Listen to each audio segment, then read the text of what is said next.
Now, researchers have claimed that the oil giant ExxonMobil accurately forecast how burning fossil fuels would cause the planet to warm. ExxonMobil is one of the world's largest and most powerful oil and gas corporations. ExxonMobil. From its controversial birth amid the chaotic early oil market, ExxonMobil has risen to become a global behemoth thanks to the audacious ambition of John D. Rockefeller in the late 19th century. Its triumphs and scandals shaped the world's reliance on fossil fuels, and its powerful presence on the market today is still fueling heated debates on our future as a planet.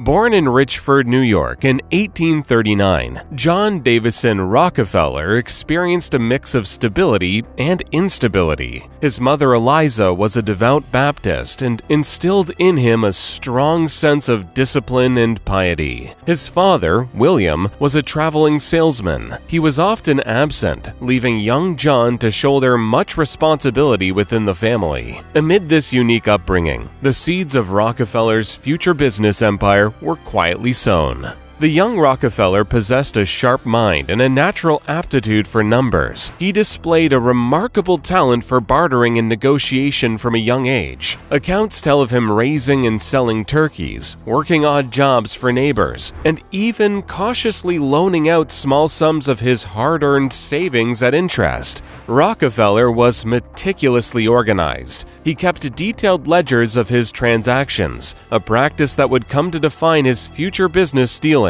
As Rockefeller entered his teenage years, his family located to Cleveland, Ohio. It was here that the burgeoning Industrial Revolution provided the backdrop for his true entry into the business world. At 16, he secured his first real job as an assistant bookkeeper with Hewitt & Tuttle, a commission merchant firm. Then, news of a remarkable discovery back in Pennsylvania began to filter through the bustling city of Cleveland. In 1859, Colonel Edwin Drake struck black gold in Titusville. This discovery marked the birth of the modern petroleum industry. The potential of this raw, flammable liquid was immense. Initially, it was primarily used for lamp oil to replace costly whale oil, but the possibilities seemed unbounded. Rockefeller immediately recognized the opportunity simmering within this chaotic and burgeoning market. The early oil industry was a whirlwind of speculation and risk. Boomtowns erupted and vanished nearly overnight, and fortunes were made and lost in a heartbeat. Refineries churned out kerosene of wildly varying qualities, and the transportation of this volatile substance was fraught with danger. The entire oil market was a chaotic gamble, prone to wild price fluctuations. Yet, it was within this very chaos that Rockefeller saw order. He understood that the true path to riches lay not in the unpredictable lottery of drilling for oil, but in controlling its refinements and distribution. Where others saw risk, Rockefeller saw potential. Where others saw volatility, he saw an industry ripe for consolidation and control. John D. Rockefeller's foray into the oil industry didn't involve drilling rigs and gushing wells. Instead, his weapon of choice was strategic calculation.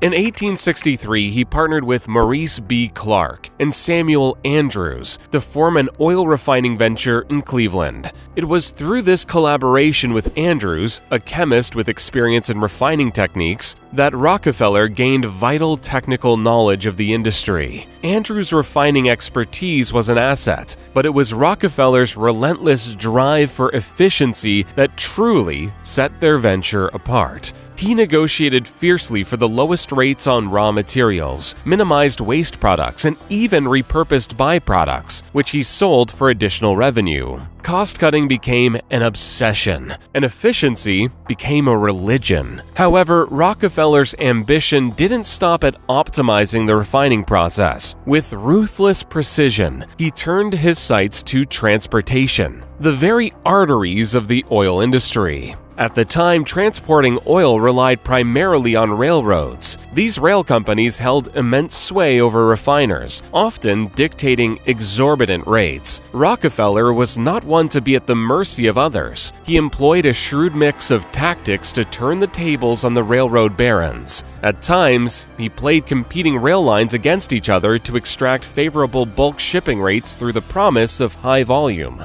On other occasions, he would threaten to completely shift his business to a rival company. This pressured railroads to meet his demands. But when charm or veiled threats failed, he resorted to outright acquisition. He purchased his own barrel-making plants and built up a dedicated fleet of tank cars. All of this gradually weaned his company off reliance on the railroads. This relentless focus on efficiency and control had a transformative effect. Rockefeller's refining business outperformed its rivals. Ultimately, it produced higher quality kerosene at a significantly lower cost. This was not simply a matter of good business sense. It was a weapon. Rockefeller began systematically targeting competing refineries in Cleveland, offering struggling rivals a stark choice: sell their refinery to him at his price or be ruthlessly undercut until they faced bankruptcy. One by one, Cleveland's refineries fell into his hands. With each acquisition, his power grew. By 1870, a new player had emerged in the oil industry. Rockefeller, Andrews, and Fragler incorporated the Standard Oil Company, and it was poised to become a force unlike any the business world had ever seen.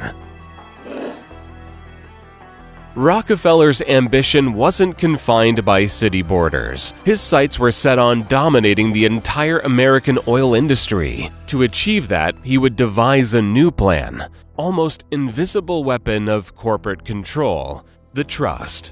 In 1882, under his guidance, a web of lawyers and financiers assembled the Standard Oil Trust. This groundbreaking structure allowed Rockefeller and a small group of his associates to maintain centralized control over the vast and growing network of the companies they had acquired. His refineries, pipelines, and transportation fleets now spanned across numerous states. Shareholders in these individual companies turned over their stock to the Board of Trustees, led by Rockefeller, in exchange for trust certificates. This move masked the true scale of Standard Oil's dominance. On paper, it appeared as a loose collaboration of companies, but in reality, it was a meticulously coordinated behemoth. The power was centralized and the profits pooled. Competitor companies didn't stand a chance. Through this brilliant legal maneuver, Rockefeller had sidestepped state laws designed to limit corporate expansion. He had effectively created the nation's first near monopoly. With the trust structure firmly in place, the real ruthlessness of Standard Oil's expansion was unleashed. Rockefeller's agents swarmed across the oil-rich regions of Pennsylvania, Ohio, and beyond. Their tactics were simple and brutally effective: acquire or destroy. Refineries that were seen as potential rivals were given the familiar choice: join the Standard Oil fold or be driven into the ground. Standard Oil's tactics triggered a groundswell of public fury. Small businesses were being systematically crushed, and consumers were at the mercy of an all-powerful entity that controlled the price of a commodity fundamental to everyday life. Newspaper cartoonists ruthlessly lampooned Rockefeller as a monstrous octopus with tentacles strangling the American economy. The name Standard Oil became synonymous with corporate greed and unchecked power. Politicians felt the rising tide of public anger and began to take notice. Investigative committees were launched. Calls for regulation grew louder. State legislatures in Ohio and New York launched legal battles against Standard Oil, but its cunning trust structure often stymied attempts to pierce the veil of its corporate form. In the halls of Congress, a groundbreaking piece of antitrust legislation was being drafted, one that would have a profound impact on Rockefeller's empire. It was the Sherman Antitrust Act of 1890. Chapter 4: Antitrust and a New Era. In 1890, the Sherman Antitrust Act was signed into law. This gave the federal government a powerful tool to dismantle trusts and combat anti-competitive practices. The law was a direct response to the dominance of companies like Standard Oil. Rockefeller initially dismissed the Sherman Act as a political maneuver, toothless and unenforceable. However, in 1906, President Theodore Roosevelt's administration began an aggressive antitrust campaign. Standard Oil found itself squarely in the crosshairs.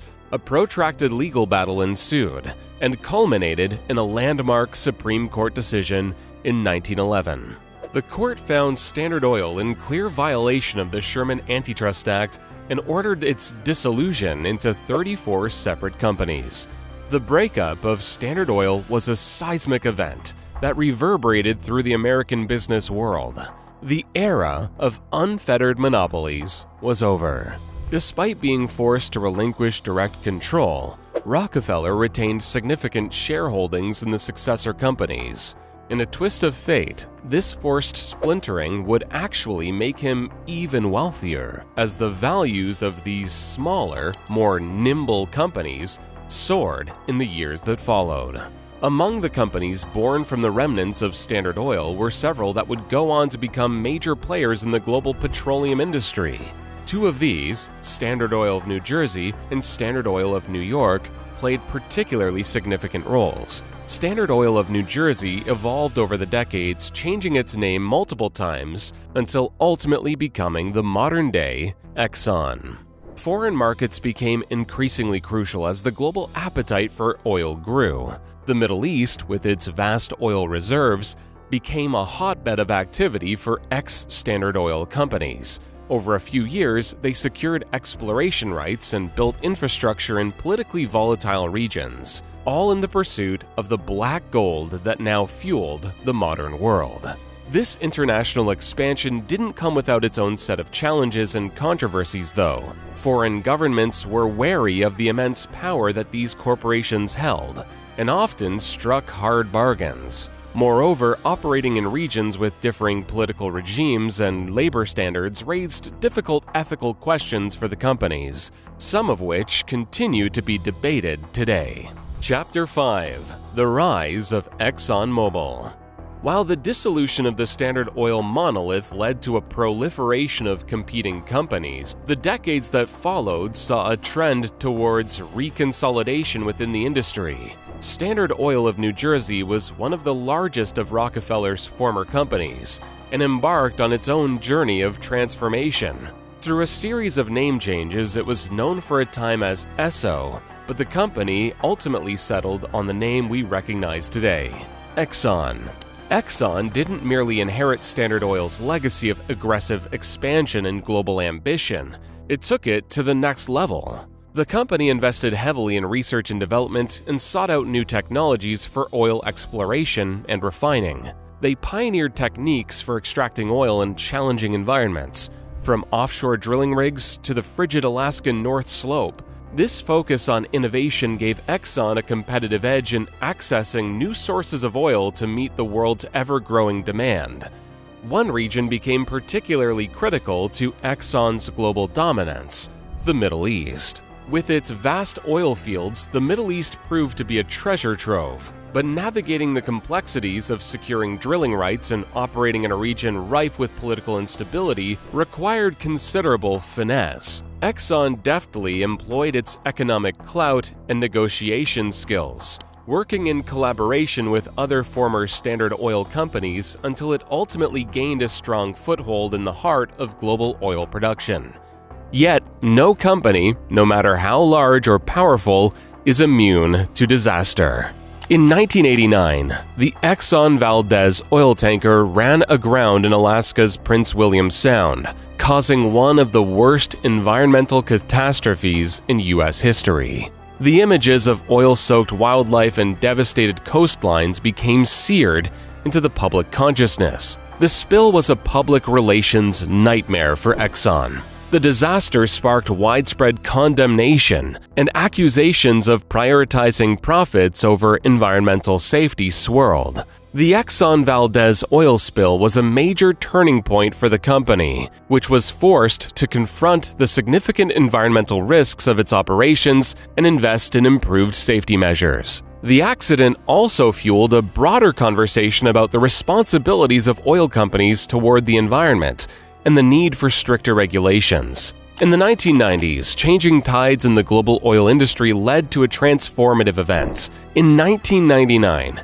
Exxon and another oil giant, Mobil, merged to form ExxonMobil Corporation. This mega merger created one of the largest publicly traded companies in the world. It also solidified Exxon's position as a global energy superpower. It was a move that, ironically, echoed Rockefeller's original consolidation strategy a century prior. However, this time, it didn't break antitrust laws. It was seen as a necessary step to compete in an increasingly globalized energy marketplace. In the 21st century, ExxonMobil remains a colossal force in the energy industry. Its current market capitalization hovers around $500 billion, and its annual revenue often exceeds that of many small nations. The company's reach is still truly global. Exploration, production, and refining operations span continents. However, the 21st century also presents unique challenges. Mounting concerns about climate change and the need to transition to a low-carbon future have put pressure on oil giants like ExxonMobil, which started facing investor demands and potential government regulations. So, the company has cautiously begun to diversify its portfolio, increasing investment in renewable energy sources like biofuels and carbon capture technology.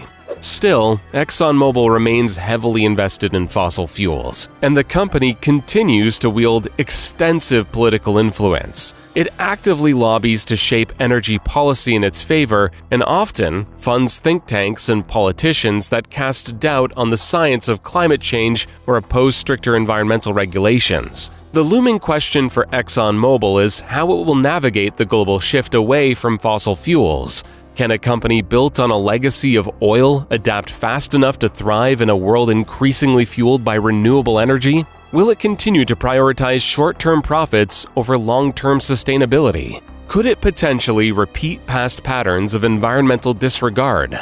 These questions not only determine the company's future, but could have significant ripple effects on the pace of global efforts to address the urgent issue of climate change.